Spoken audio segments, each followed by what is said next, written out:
ကျွန်တော်မို့လည်းလောက်တဲ့ချင်းပွဲလေးကပြီးသွားပြီပေါ့နော်ဒါပေမဲ့ကျွန်တော်ကွန်မန့်မှာလာရေးနေကွန်မန့်တွေကျွန်တော်တွေးလို့ကျွန်တော်ဒါပြန်ပြီးတော့မလားကျွန်တော်တုံတန်းစင်သလိုကွန်မန့်မျိုးတွေကျွန်တော်မပြန်ဘူးဗျ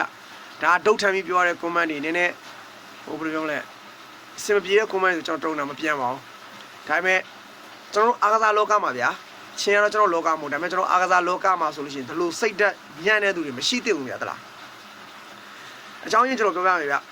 အကြောင်းရင်းကဘာလဲဆိုတော့ဗျာသူပြောနေတာကွာတီတို့တင်ရှုံးသွားရဗျာကွာတီတို့တင်ကဒီဦးပြောင်းတို့တင်ကိုရှုံးသွားတော့ဗျာသူကပြောနေတာဗျာပြောချင်တဲ့ပုံစံလေးစဉ်အတင်ဖြစ်တဲ့အတွက်နိုင်ရမယ်ပေါ့ဗျာဟုတ်လားချမ်းတဲ့တင်ကိုမရှုံးရဘူးပေါ့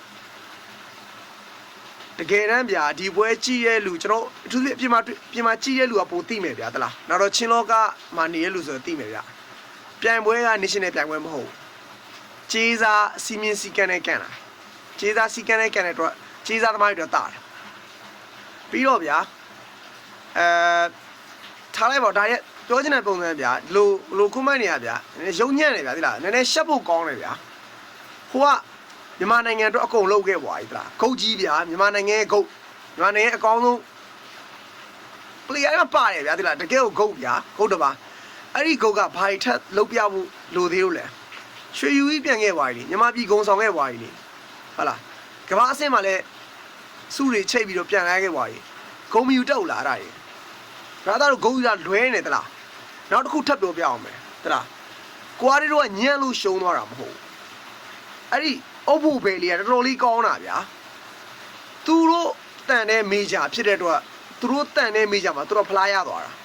တကယ်လဲအဲ့ဒီကလေးကောင်းတယ်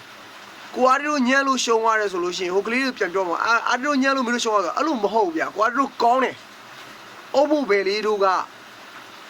သူတို့ပိုကောင်းတာအထူးသဖြင့်ချုပ်ဗျာ10လုံးမှဗျာ9လုံးလောက်ပေါက်နေတော့ဗျာအမှတ်တွေကတက်တယ်ဗျာဥပမာပြော brother တို့စီမီဖိုင်နယ်ပွဲကိုတစ်ချက်ပြန်ကြည့်လိုက်ကွာရီတို့ပထမပွဲဆိုတော်တော်ဆူဆူရှုံးလာတာဗျာ15မှတ်10မှတ်နဲ့ရှုံးတာဒါပေမဲ့နောက်နှစ်ပွဲမှာကွာရီရဲ့နဲ့ကွာရီတို့ကိုဓာတ်လုံးတို့ရှိန်လေးတို့တွဲလုံးကြီးလာတဲ့ခါမှာပြန်နိုင်လာတယ်ဗျာအဲ့လိုမျိုးတော့ခိုင်ကျရှက်ဖို့ကောင်းတယ်ဗျာဟုတ်လားအဲ့လိုမျိုးအဲ့လိုစိတ်ဓာတ်ရှိတဲ့လူတွေကျွန်တော်တို့နိုင်ငံမှာရှိတယ်ကျွန်တော်တို့